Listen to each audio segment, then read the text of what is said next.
My name is मयूर और आज इस वीडियो में आप लोगों के सारे डाउट्स क्लियर होने वाले हैं एसएपी सॉफ्टवेयर को लेके। यहाँ पे मैं आप लोगों को एक्सप्लेन करने वाला हूँ इन डिटेल, वो भी बहुत ही सिंप्लीफाई करके कि what is SAP software, SAP software क्या है, किसको करना चाहिए, क्यों करना चाहिए और करने से क्या बेनिफिट होने वाला है। तो ओवरऑल ये एक ओवरव्यू होने वाला है या एक डेमो वीडियो है जिसके अंदर आप लोगों को समझ में आएगा एसएपी सॉफ्टवेयर के बारे में। फ्रेंडली होंगे आप लोग एसएपी सॉफ्टवेयर से रिलेटेड एंड समझोगे कि क्यों करना चाहिए, इसके प्रोज क्या है करने के और कॉन्स क्या है, मींस बेनिफिट क्या है अगर आप करते हो एसएपी सॉफ्टवेयर को और लॉस क्या है अगर आप ये नहीं करते। बहुत ही अमेजिंग, बहुत ही जबरदस्त सॉफ्टवेयर है एसएपी, जो आई थिंक हर एक अकाउंटेंट को या अकाउंटिंग फील्ड से जो रिलेटेड है उसको करना चाहिए। अभी डिटेल में मैं आप लोगों को वन बाय वन करके बताऊंगा। सबसे पहले जानते हैं एसएपी सॉफ्टवेयर के बारे में क्या है ये। देखो, आज मैं आप लोगों को बताऊंगा ये सारे पॉइंट्स जो आपको देखने को मिल रहे हो। पहले सबसे पहले बात करेंगे ईआरपी के बारे में। हम जानते हैं एसएपी के बारे में, आप लोगों ने सुना होगा एसएपी वर्ल्ड का बिगेस्ट ईआरपी सॉफ्टवेयर है। सो ये ईआरपी क्या होता है पहले उसको जानना जरूरी है, उसी के बाद हम एसएपी पे आएंगे। सो ईआरपी को जानेंगे, फिर सैप क्या है, व्हाट इज सैप, एक्चुअल में सैप क्या है, इसकी फुल फॉर्म क्या है, एसएपी की फुल फॉर्म क्या है, सारी हम डिटेल में जानने वाले हैं। कैसे एसएपी इन्वेंट किया गया, किन लोगों ने किया गया और क्यों किया गया, क्या सिनेरियो थे उस time. After that versions of SAP का मतलब जो अपडेट्स आए हैं एसएपी के 1972 में इंप्लीमेंट हुआ था, या इसका डिस्कवरी जो थी वो 1972 के अंदर हुई थी। अब 1972 से लेके आज तक के इसमें क्या क्या अपडेट्स आए हैं, कैसे कैसे आए हैं, वो बात हम वर्जन्स या अपडेट्स के अंदर करते हैं। उसके बाद लेयर्स ऑफ एसएपी है। आप कोई भी सॉफ्टवेयर सीखने जाते हो तो सिर्फ आपको सॉफ्टवेयर सिखाया जाता है, उसकी वर्किंग कैसे होती है वो नहीं सिखाई जाती। लेकिन मैं आपको यहाँ पे वर्किंग सिखाने वाला हूँ उसकी, कि एसएपी किस तरीके से काम करता है, पूरे वर्ल्ड को किस तरीके से इंटीग्रेट करके कैसे इंटरकनेक्टेड रख के करता है, वो हम लेयर्स ऑफ एसएपी में जानेंगे, जहां जानेंगे एसएपी सॉफ्टवेयर कैसे काम करता है। उसके बाद बात करेंगे एसएपी मॉड्यूल्स की। SAP modules basically type of products है। जैसे हम बात करते हैं टैली की, टैली के अंदर आप लोग अकाउंटिंग का भी होता है, पेरोल का भी होता है, अलग अलग होता है ना। वैसे हर एक इंडस्ट्री के लिए या हर एक बिजनेस के डिपार्टमेंट्स के लिए अलग अलग एसएपी के मॉड्यूल्स होते हैं, उन्हीं सबको सॉफ्टवेयर कहा जाता है। वो डिस्कशन हम एसएपी मॉड्यूल्स के अंदर करने वाले हैं। उसके बाद करेंगे बात जॉब रोल्स की। What is job roles. Job roles का मतलब है कि अगर आप एसएसपी कर लेते हो, सीख लेते हो, तो आपको किस किस पोजीशन पे और आपकी पोस्ट क्या क्या होने वाली है, और पोस्ट के साथ साथ आप लोगों का पैकेज क्या क्या होने वाला है, वो सारी चीजें डिस्कस करेंगे हम करियर आफ्टर एसएपी एफआईसीओ के अंदर। उसके बाद सबसे इंपॉर्टेंट जो आता है होम टू लर्न एसएपी। किसको एसएपी सीखना चाहिए, क्या बेनिफिट होगा सीखने से, ना सीखने से क्या लॉस होगा, वो हम एसएपी एफआईसीओ के अंदर बात करने वाले हैं। एंड इन दी लास्ट मैं आप लोगों को एक बहुत ही हॉट टॉपिक से बताने वाला हूं, जो कहे है ईसीसी वर्सेस हाना। सभी को कंफ्यूजन होती है कि हमें ईसीसी करना चाहिए या हाना करना चाहिए, और ईसीसी क्या है, हाना क्या है, दोनों के बीच में डिफरेंसेस क्या है, ये बहुत ही अच्छे से मैं क्लियर कर दूंगा। इस वीडियो को देखने के बाद आप ईसीसी और हाना में कंफ्यूज कभी भी नहीं रह पाओगे। सो अगर आप एसएपी को इन डिटेल जानना चाहते हो कि एसएपी क्या है, तो ये वीडियो कभी भी स्किप मत करना। इस वीडियो के लास्ट तक आप लोग समझ जाओगे कि एसएपी सॉफ्टवेयर क्या है और कौन सा वर्जन आपके लिए सुटेबल है, ईसीसी या हाना है। तो चलिए स्टार्ट करते हैं वन बाय वन जानना। सबसे पहले जानते हैं ईआरपी सॉफ्टवेयर क्या है। देखिए ERP, what is ERP. ERP की अगर हम बात करें, ईआरपी का फुल फॉर्म क्या होता है, एंटरप्राइज रिसोर्स प्लानिंग। ईआरपी की फुल फॉर्म होती है एंटरप्राइज रिसोर्स प्लानिंग। एंटरप्राइज का मतलब क्या हुआ, बिजनेस, प्लानिंग का मतलब प्लान करना। अब रिसोर्सेज क्या है, बिजनेस रिसोर्सेज का मतलब क्या होता है, वो डिपार्टमेंट्स या वो रिसोर्सेज बिजनेस जहां से बिजनेस पैसा कमाता है, उसका रेवेन्यू जनरेट होता है। इट मींस जो बिजनेस के डिफरेंट डिफरेंट डिपार्टमेंट्स होते हैं उनको रिसोर्सेज कहा जाता है, वहां से रेवेन्यू आता है। तो एक एंटरप्राइज के अलग अलग रिसोर्सेज की प्रॉपर प्लानिंग जो कर सकता है सॉफ्टवेयर, उसको ईआरपी सॉफ्टवेयर कहा जाता है। अब मैं आपको डिटेल में समझाता हूँ। देखिए एक बिजनेस के अंदर या एक एंटरप्राइज, एक कंपनी के अंदर क्या क्या चीजें होती है। ह्यूमन रिसोर्स एचआर डिपार्टमेंट मिलेगा, कस्टमर रिलेशनशिप मैनेजमेंट मिलेगा सीआरएम मिलेगा, बिजनेस इंटेलिजेंस मिलेगा, सप्लाई चेन मैनेजमेंट मिलेगा, मैन्युफैक्चरिंग, इन्वेंट्री, वेयरहाउस, अकाउंटिंग का मिलेगा, सेल्स डिपार्टमेंट अलग मिलेगी, प्रोडक्शन डिपार्टमेंट की टीम्स अलग मिलेगी। तो ये सारी टीम्स आपको मिलेगी। अब इन सभी के लिए हम अलग अलग सॉफ्टवेयर यूज नहीं करेंगे। अगर हम देखा जाए एसएपी को अगर हम हटा दें, तो हमें क्या एचआर के लिए अलग से सॉफ्टवेयर लेना पड़ेगा, अकाउंटिंग के लिए अलग से, सेल्स के लिए अलग से, प्रोडक्शन के लिए अलग से। अब अलग अलग सॉफ्टवेयर लेने के लॉसेज क्या होंगे, क्या हम कभी एग्जैक्ट रिपोर्ट ले पाएंगे, नहीं। रियल टाइम डेटा में मिलेगा, कभी भी नहीं मिलेगा। और हमें मिस्टेक्स कितनी मिलेंगी, दुनिया भर की। एसएपी ये काम बहुत आसान करता है। ये जो जितने भी मैंने बात करी ना डिपार्टमेंट्स, ये एक ही सॉफ्टवेयर में यूज होते हैं एसएपी के अंदर, और सारे के सारे इंटीग्रेटेड हो रहे हैं। इट मींस कि अगर आप एचआर में या सेल्स में अगर कोई भी एंट्री पास करते हो, उसका इफेक्ट पूरे बिजनेस के ऊपर क्या पड़ रहा है वो आप देख सकते हो, जिसको एनालिटिकल रिपोर्टिंग कहा जाता है, जो एसएपी प्रोवाइड करता है एक्चुअल में। तो इन पूरे वर्ल्ड के अंदर एक्चुअल में अगर कोई ईआरपी है तो वो एसएपी है। इसके बाद मैं बात करूं, ओरेकल भी होता है, ओरेकल भी फंक्शनिंग करता है एसएपी की तरह, बट उस लेवल पे नहीं कर सकता जिस लेवल पे एसएपी करता है। ठीक है, तो ईआरपी क्या होता है, एक एंटरप्राइज के अंदर उसके रिसोर्सेज जितने होते हैं उन सब की प्रॉपर प्लानिंग करना एंटरप्राइज रिसोर्स प्लानिंग कहलाती है, जो कि हम ईआरपी के थ्रू करते हैं। वर्ल्ड का सबसे मोस्ट फेमस ईआरपी कौन सा है, एसएपी। एसएपी की फुल फॉर्म क्या होती है सबसे पहले जानते, देखिए इसकी फुल फॉर्म होता है system application and product in data processing. SAP की फुल फॉर्म क्या होती है, system application and product in data processing. और जो इसकी कंपनी है उसका हेडक्वार्टर जर्मनी के अंदर है, जर्मनी की ये कंपनी है, कंपनी का नाम भी एसएपी है। कंपनी ने अपने नाम पे ही प्रोडक्ट का नाम रखा है एसएपी। जैसे टेली सॉल्यूशन है, उनके प्रोडक्ट का नाम क्या है, टेली प्राइम है। ठीक है, उसी तरीके से एसएपी कंपनी ने अपने कंपनी के नाम पे ही प्रोडक्ट का नाम रख दिया, या आप कह सकते हो अपने प्रोडक्ट के नाम पे उन्होंने कंपनी का नाम रखा था एसएपी। ठीक है, अब देखो ये क्या करता है, यहाँ पे मेंशंस है, ये कलेक्ट करता है, स्टोर करता है, जो डेटा होता है उसको प्रोसेस करता है बहुत ही अच्छे तरीके से, एक सिंप्लीफाइड प्लेटफॉर्म पे, एक ही प्लेटफॉर्म पे करता है। उसके बाद business use SAP software access analysis of less data sets. मतलब सिंपल सी बात ये है कि जो लार्ज डेटा होता है, देखो एसएपी स्मॉल कंपनीज में तो यूज होता नहीं है, स्मॉल कंपनीज में तो हमारा टैली भी वर्किंग कर सकता है, लेकिन जितने भी मीडियम एंटरप्राइजेस होते हैं, लार्ज एंटरप्राइजेस होते हैं, फॉर एग्जाम्पल हुंडई कंपनी है, या मारुति की कोई कंपनी है, टीसीएस कंपनी है, इन्फोसिस है, आईबीएम है, ये कंपनी कभी भी छोटे सॉफ्टवेयर यूज नहीं कर सकती, ये बड़े सॉफ्टवेयर को यूज करते हैं एसएपी जैसे को। तो इन सब का डेटा कितना बड़ा होगा, उन सभी के डेटा को मैनेज करना बहुत ही टिपिकल है, और ये बहुत ही आसानी से कर देता है एसएपी। तो एसएपी इसलिए इतना ज्यादा फेमस है। ठीक है, देखो वर्ल्ड का most widely used enterprise resource planning software है, जो पूरे सिस्टम को सेंट्रलाइज कर देता है और एक एफिशिएंट कम्युनिकेशन क्रिएट करता है अलग अलग डिपार्टमेंट के बीच। जो एक बिजनेस के अलग अलग डिपार्टमेंट्स होते हैं वो कैसे कम्युनिकेट करेंगे, रिपोर्ट से तो कम्युनिकेट करेंगे, तो उनकी एग्जैक्ट और रियल टाइम रिपोर्ट्स एसएपी हमें लेके देता है। क्लियर है, अब बात करते हैं इसकी हिस्ट्री की। देखो एसएपी के बारे में हमने बात करी, काफी अच्छा सॉफ्टवेयर हमें लग रहा है कि बहुत अच्छी चीजें करके देता है ये, लेकिन हिस्ट्री क्या रही, क्यों इन्वेंट किया गया। तो 1972 की मैं बात कर रहा हूँ, 5 एम्प्लॉयज थे आईबीएम कंपनी के, जर्मनी में ही वो लोग काम करते थे। उनको बहुत प्रॉब्लम्स आती थी, उस टाइम एसएपी नहीं था सॉफ्टवेयर, अलग अलग सॉफ्टवेयर यूज करते थे, रिपोर्ट्स इनको एग्जैक्ट रिपोर्ट कभी भी नहीं मिलती थी, बहुत ज्यादा प्रॉब्लम्स क्रिएट होती थी, बहुत टीम इनको रखनी होती थी, पूरे टीम को बिल्ड करना चाहते थे, करना पड़ता था इनको, पूरी टीम को रखना होता था। अब क्या हुआ कि इन्होंने एक ऐसे सॉफ्टवेयर सोचा कि एक ऐसा सॉफ्टवेयर क्यों ना बनाए जो पूरे सिस्टम को इंटीग्रेट करे, वहां से एसएपी की शुरुआत हुई। और ये 5 एम्प्लॉय जो आप देख रहे हो ना, ये ये जो 5 एम्प्लॉय आप देख रहे हो ना, ये पांचों के बच्चे वही है जिन्होंने एसएपी की नींव रखी थी या फाउंडेशन रखा था। देखिए इनका नाम भी है फाउंडेड इन 72, ये इनके नेम्स हैं अलग अलग। ठीक है, और जब इन्होंने कंपनी स्टार्ट की थी तो एज ए प्रोप्राइटरशिप स्टार्ट करेंगे ऑब्वियसली, उस टाइम नाम था सिस्टम एनालिसिस प्रोग्राम डेवलपमेंट, जिसको बाद में बदल के एसएपी कर दिया गया कंपनी इनकॉर्पोरेशन एक्ट के अंदर। इसके बाद हम बात करते हैं, देखो एसएपी के हिस्ट्री के बारे में बात कर ली, अब वर्जन्स के बारे में बात कर रहे हैं। वर्जन्स को समझने के लिए हमें लेयर्स को समझना होगा कि एसएपी सॉफ्टवेयर काम कैसे करता है। ये अगर हमने समझ लिया ना तो हम वर्जन्स इजीली समझ जाएंगे। तो हम पहले लेयर्स को समझते हैं। अब लेयर्स कैसे काम करती है, देखो अगर आप देखोगे तो हर सॉफ्टवेयर में यही होता है, बट यहाँ पे मैं आपको इन डिटेल बता रहा हूँ क्या होता है। एसएपी सॉफ्टवेयर 3 लेयर से काम करता है, एक presentation layer, application layer and database layer. ध्यान से समझना है इस कॉन्सेप्ट को।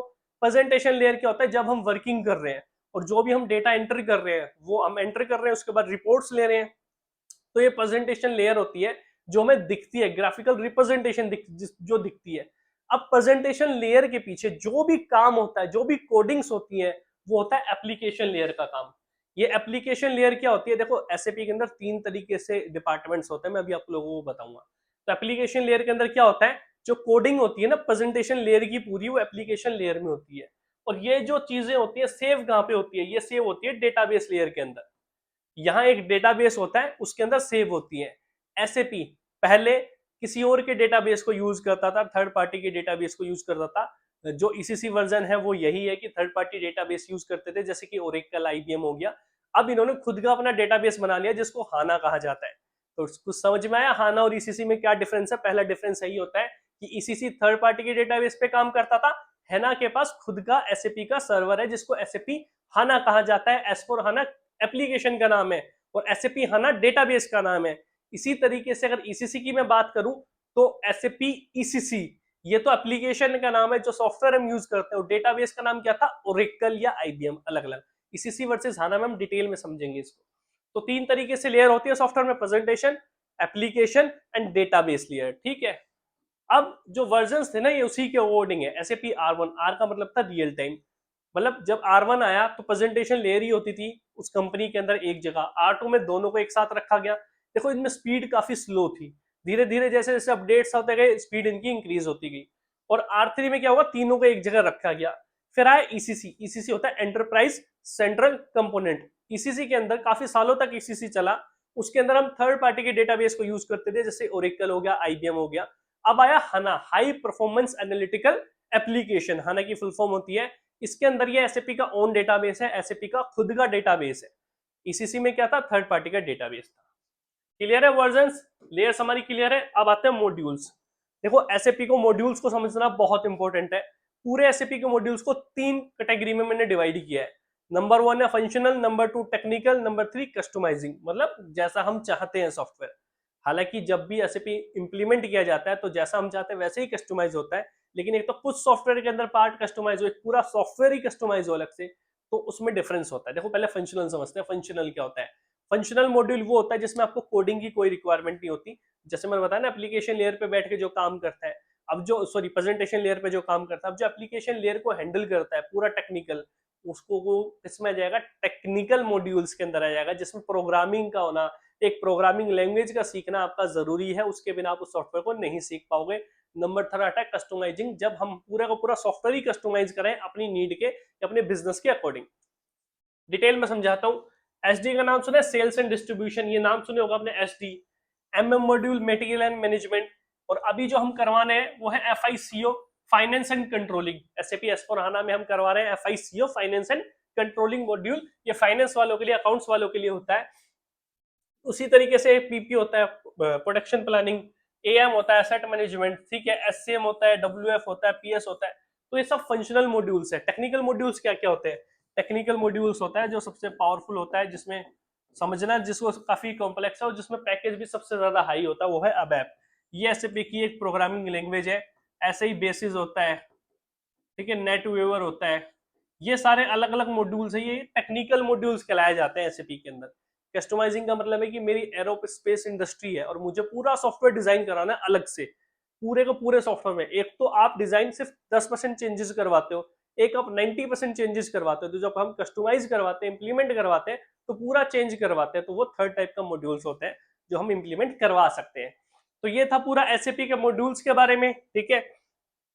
एक बात और बताता हूँ आपको कि कैसे इंप्लीमेंट होता है। देखो जब भी अगर मेरी कंपनी है, मैंने स्टार्ट करी है और मुझे एसएपी को इंप्लीमेंट करना है, तो प्रोसेस क्या होता है कि मैं एसएपी कंपनी से कांटेक्ट करूंगा, वहां से टीम आएगी दो अलग अलग डिपार्टमेंट्स की, एक तो फंक्शनल और एक टेक्निकल। मतलब अगर मुझे मेरी कंपनी में मॉड्यूल ये एसएपी सॉफ्टवेयर इंस्टॉल करवाना है, तो फंक्शनल जैसे फाइनेंस और कंट्रोलिंग वाली, एमएम वाली, एसडी वाली टीम आएगी और टेक्निकल वाली आएगी। वो दोनों मिलके, कुछ टाइम लगता है इसको इंप्लीमेंट करने में, 2 से 3 महीने या 4 महीने, depend on the business need and business documentation. उसके बाद ये पूरा सॉफ्टवेयर इंप्लीमेंट कराया जाता है कंपनी के अंदर दोनों टीम की हेल्प से, ठीक है। उसको इंप्लीमेंटेशन कहते हैं, आगे समझेंगे जॉब रोल्स के अंदर। इसके बाद आता है जॉब रोल्स। लो जॉब रोल्स भी आ गया हमारा। जॉब रोल्स में क्या है, लेवल 1 की बात कर रहे हैं। लेवल 1 में क्या क्या आता है, लेवल 1 में आता है एंड यूजर। एंड यूजर क्या होता है, जिसको एसएपी की ज्यादा नॉलेज नहीं होती, बेसिक नॉलेज होती है। और आप जब भी एसएपी का कोर्स करोगे, आप देखोगे इसमें एक्सपीरियंस मांगे जाते हैं, लेकिन अगर आपके पास थोड़ा सा भी एक्सपीरियंस है तो आप as a end user SAP में किसी भी ग्लोबल कंपनीज में एंट्री कर सकते हो। देखो आप एक नॉन आईटी हो, ठीक है, या फिर आप एक नॉन आईटी कंपनी में काम करते हो, आप आईटी कंपनी में जाना चाहते हो, आईटी सेक्टर में जाना चाहते हो, एसएपी इज योर वे। तो लेवल 1 एंड यूजर जॉब होती है, जिसमें आपको ज्यादा नॉलेज नहीं होती, सिर्फ बेसिक नॉलेज होती है। उसके बेस पे आपके एसएपी में जॉब लग जाती है। इसमें पैकेज थोड़ा सा कम होता है, बट कंपेरेटिवली अदर सॉफ्टवेयर में काफी हाई होता है। बट अगर मैं एसएपी में देखूं तो अभी पैकेज की बात करेंगे हम, तो आपको पता चलेगी क्लियरिटी। उसके बाद होता है कंसल्टेंट। देखो एंड यूजर का काम होता है सिर्फ ट्रांजेक्शन को पोस्ट करना। अब ट्रांजेक्शन पोस्ट करते टाइम अगर कोई एरर आ रहा है, कोई किसी वजह से हो ही नहीं पा रही ट्रांजेक्शन, उसको मिस्टेक हो रहा है, डाटा इनकरेक्ट दिखा रहा है, तो वो काम कौन सही करेगा? कंसल्टेंट। तो कंसल्टेंट एक बहुत ही रिस्पॉन्सिबिलिटी वाली जॉब होती है जो कि पूरा उसके बैकग्राउंड में प्रोसेसिंग देखता है। जैसे मुझे जर्नल लेजर में एंट्री करनी है, तो मैंने एंड यूजर तो जर्नल लेजर में एंट्री करेगा, लेकिन अगर वो एंट्री नहीं हो पाई तो उसको ठीक कंसल्टेंट करेगा। इसके बाद आता है इम्प्लीमेंटेशन, जो भी मैंने आपसे डिस्कस किया था, इम्प्लीमेंट किया जाता है जब सॉफ्टवेयर में पूरी टीम जाती है, वो लेवल होता है। अब इन तीनों में अलग अलग लेवल्स अलग अलग है, तो ऑब्वियसली सैलरी पैकेजेस भी अलग अलग होंगे। तो जानते हैं क्या क्या होते हैं। सबसे पहले हम ये जान लेते हैं किसको करना चाहिए। देखो, अगर आपको अकाउंट्स की बेसिक नॉलेज है, या तो आप कॉमर्स बैकग्राउंड से हैं, या आपको अकाउंट्स की बेसिक नॉलेज है, ग्रेजुएशन कंपलसरी है इसके लिए, या आपने कोई फाइनेंशियल डिप्लोमा किया हुआ है, मतलब अकाउंट से रिलेटेड, फाइनेंस से रिलेटेड, अगर आपको बेसिक नॉलेज है तो आप इस सॉफ्टवेयर को इजीली सीख सकते हैं। या आपने ऐसे सॉफ्टवेयर सीखे होंगे टैली प्राइम है, जैसे कि बीजी है, मार्ग है, जोहो बुक्स है, इसमें बेसिक अकाउंटिंग सिखाई जाती है। तो अगर आपने इस टाइप के कोई सॉफ्टवेयर सीख रखे तो भी आप ऐसे भी सॉफ्टवेयर को इजीली सीख सकते हो। एसएपी सॉफ्टवेयर को सीखना बहुत कॉम्प्लिकेटेड है, बट मैं आपको बहुत ही सिंप्लीफाई करके सॉफ्टवेयर को इजीली सिखा सकता हूं। इसके बाद बात करते हैं हम कैरियर। एसएपी की सर इतनी ज्यादा बढ़ाई आप लोगों ने कर दी, तो इसका बेनिफिट क्या है करने का? देखो, एसएपी मोस्ट डिमांडिंग सॉफ्टवेयर है ईआरपी पूरे वर्ल्ड के अंदर। अगर इसके सैलरी पैकेजेस की बात करूं तो देखिए 5 to 10 लाख पर ईयर इसका पैकेज जाता है। डिपेंड अपॉन योर एक्सपीरियंस, जैसे जैसे आपका एक्सपीरियंस होता है, ये 40-50 लाख तक का पैकेज आपका जिसमें जाता है। देखो, 7,50,000 कॉग्निजेंट के अंदर ही है, इंडिया की बात कर रहा हूँ, 8,20,000 है, 10 लाख है, 13 लाख है। एसएपी इंडिया के अंदर, एसएपी लैब्स के नाम से कंपनी है एसएपी की, वो खुद 13 लाख रुपए का पैकेज प्रोवाइड करती है। तो अब देख रहे हो आप, अगर आपके पास थोड़ा सा एक्सपीरियंस है, स्किल्स अच्छी हैं, तो आप इस सॉफ्टवेयर को सीख सकते हो। और इसमें एक कंफ्यूजन बहुत होता है कि सर हम ग्लोबल सर्टिफिकेशन करें या पहले एसएपी सीखें। देखिए, ग्लोबल सर्टिफिकेशन अगर आप लोग करना चाहते हो, आप डायरेक्ट ग्लोबल सर्टिफिकेशन नहीं कर सकते। उसका रीजन क्या होता है? वो काफी डीप में होता है। आपको पहले इसकी स्किल्स सीखनी होती है, एसएपी सॉफ्टवेयर क्या होता है, कैसे काम करता है, उसके बाद आप ग्लोबल सर्टिफिकेशन के लिए जा सकते हो। और ग्लोबल सर्टिफिकेशन के लिए आपको एसएपी की वेबसाइट पे जाना होता है, वहां पे एनरोल करना होता है। उसकी फीस भी काफी हाई होती है, लैक्स होती है। आपको वो फॉर्म भरना होता है, फिर एग्जाम होता है एसएपी की तरफ से, वो आपको एग्जाम देना होता है, उसके भी चांसेस होते हैं। उस चांसेस के बाद आप एग्जाम नहीं दे सकते, ना ही आपको फीस रिफंड मिलेगी। तो ग्लोबल सर्टिफिकेशन तक जाने के लिए हमें पहले एसएपी सॉफ्टवेयर को सीखना होता है, जो हम यहाँ पे करवा रहे हैं। हमें आपको एसएपी सॉफ्टवेयर बहुत डिटेल में सिखाना है, ताकि आप या तो जॉब ले सके या ग्लोबल सर्टिफिकेशन ले सके। सबसे इंपॉर्टेंट क्या है? स्किल्स को सीखना इंपॉर्टेंट है, सर्टिफिकेशन इंपॉर्टेंट नहीं है। क्लियर है? तो ये इसकी सैलरी पैकेजेस थी। अब बात करता हूं सबसे हॉट टॉपिक जो है ईसीसी वर्सेस हाना, कि आप लोगों ने इस ये एसएपी सॉफ्टवेयर सीख लिया, अब ईसीसी पे सीखे या हाना पे सीखे, ये कंफ्यूजन क्रिएट हो रखी है। देखो, ईसीसी जैसे मैंने बताया आपको ओल्डर वर्जन है, हाना लेटेस्ट वर्जन है, तो यही डिफरेंस है। ये ओल्ड प्रोडक्ट है, ये लेटेस्ट प्रोडक्ट है एसएपी का। इसके बाद बात करूं तो ये थर्ड पार्टी के डेटाबेस पे चलता था, जैसे मैंने बताया। इसकी फुल फॉर्म क्या होती है? Enterprise central component. इसकी हाई परफॉर्मेंस एनालिटिकल एप्लीकेशंस होती हैं। इसका खुद का सर्वर है एसएपी हाना। ये देखो, एसएपी हाना सर्वर का नाम है, ये एप्लीकेशन सॉफ्टवेयर का नाम है। इसके सॉफ्टवेयर का नाम क्या है? एसएपी एस4 हाना। एसएपी एस4 हाना तो सॉफ्टवेयर का नाम है, लेकिन एसएपी हाना सर्वर का नाम है। इसी तरीके से एसएपी ईसीसी सॉफ्टवेयर एप्लीकेशन का नाम था, और सर्वर का नाम क्या था? ओरेकल या आईबीएम। तो ये डिफरेंस है। नंबर थर्ड क्या है? स्पीड। ऑब्वियसली थर्ड पार्टी के डेटाबेस पे था, स्पीड बहुत स्लो थी। अब यहाँ पे हैना के अंदर स्पीड स्मूथ हो गई है, फास्ट हो चुकी है। उसके बाद यहाँ पे ट्रेडिशनल ग्राफिकल यूजर इंटरफेस को यूज किया जाता था। यहाँ फ्यूरी एक एडवांस ग्राफिकल यूजर इंटरफेस है, कि सॉफ्टवेयर कैसा होता है, कैसा दिखता है, उसको यूज किया जाता है। इसके बाद मैं बात करता हूँ मोस्ट इंपोर्टेंट, इंडिया में आज भी 80% कंपनीज ईसीसी को यूज करती है, ना कि हाना को। अगर देखिए, कोई स्टार्टअप है, किसी ने अपना स्टार्टअप स्टार्ट किया, उसे एसएपी इंप्लीमेंट करवाना, तो वो डायरेक्ट हाना को स्टार्ट करेगा। लेकिन जो कंपनी पहले से चली आ रही है, वो ईसीसी पे वर्किंग है, और इतना इजी नहीं है माइग्रेट करना ईसीसी से हाना पे, टाइम लगेगा चीजों को। 2031 तक ईसीसी से हाना पे इम्प्लीमेंट वो माइग्रेट होंगी कंपनियां। तो ईसीसी आज भी इंडिया के अंदर 80% कंपनीज जो है वो ईसीसी पे वर्किंग कर रही हैं। सो आपको ईसीसी सीखना चाहिए, हाना भी सीखना चाहिए। बिल्कुल सही सुन रहे हो आप, मैं आपको यही बता रहा हूँ। अभी जो हमारा ऑन गोइंग कोर्सेज है, लाइव कोर्स है, 10th अप्रैल से वो स्टार्ट है, आप उसके अंदर ज्वाइन कर सकते हैं। वहां मैं आपको लाइव चीजें सिखाता हूँ। कोई डाउट्स होता है व्हाट्सएप के थ्रू डाउट्स भी सॉल्व करवा सकते हो। प्लस आपको प्रैक्टिस शीट मिलेगी, केस स्टडीज मिलेंगे अलग अलग इसको सीखने के लिए। जो क्लास में मैं नोट्स आपको लिखवा के बताता हूँ वो भी आपको क्लास के साथ मिलेंगी, वीडियोस भी मिलेंगी, रिकॉर्डेड वीडियोस मिलेंगी आपको देखने के लिए। तो बहुत कुछ है, इन डिटेल आप सीख सकते हो पूरे के पूरे एसएपी सॉफ्टवेयर को। वहां पे देखो, अब हाना पे कोई सिखाता है, ईसीसी पे सिखाता है, हमें तो दोनों आने चाहिए ना। तो मैं आपको सिखाऊंगा तो हाना ही, कोर्स का नाम यही है SAP S4 FICO, SAP FICO S4 HANA. But HANA और ईसीसी में कहाँ डिफरेंस होता है वो मैं आपको बताता हूँ। देखो 90% तक दोनों सॉफ्टवेयर सेम है। हाना जो है 90% ईसीसी की तरह काम करता है, लेकिन 10% चेंजेस है, जैसे कि न्यू असेट अकाउंटिंग हाना के अंदर आई है, न्यू जीएल आए हैं, या मैं कहूँ पोस्टिंग पीरियड से रिलेटेड थोड़े से चेंजेस है, जो छोटे छोटे चेंजेस है। वो चेंजेस ईसीसी और हाना में क्या क्या है वो भी मैं आपको इन डिटेल बताने वाला हूँ। सो अगर आप सीखना चाहते हो इस कोर्स को, एसएपी को इन डिटेल सीखना चाहते हो और अपने करियर को बूम करना चाहते हो, ग्लोबल कंपनीज में अपना करियर बनाना चाहते हो, एमएनसीज में बड़ी बड़ी में, तो आप एसएपी सॉफ्टवेयर को सीख सकते हो इजिली। लिंक आपको डिस्क्रिप्शन में मिल जाएगा, पूरी डिटेल आपको डिस्क्रिप्शन में मिलेगी। प्लस ये सारी चीजें तो हम करवाएंगे आपको कोर्स में, प्लस आपको सर्वर इंस्टॉलेशन भी चाहिए। देखिए एसएपी क्या है, एक सर्वर बेस्ड एप्लीकेशन है, तो इसकी एक नॉमिनल सी कॉस्ट होती है। वो कॉस्ट आप हमारे दिए गए नंबर पे जब कॉल करोगे तो आपको पूरी चीज आपको समझा दी जाएगी। हमारी पूरी टीम है डेडिकेटेड, जो सर्वर कैसे इंस्टॉल किया जाता है उसके अंदर आपकी हेल्प करेगी और आपको सर्वर इंस्टॉल करना भी सिखाएगी। सो अगर आप सीखना चाहते हो इस कोर्स को, एनरोल कर सकते हो, लिंक डिस्क्रिप्शन में आपको मिल जाएगा। Thank you.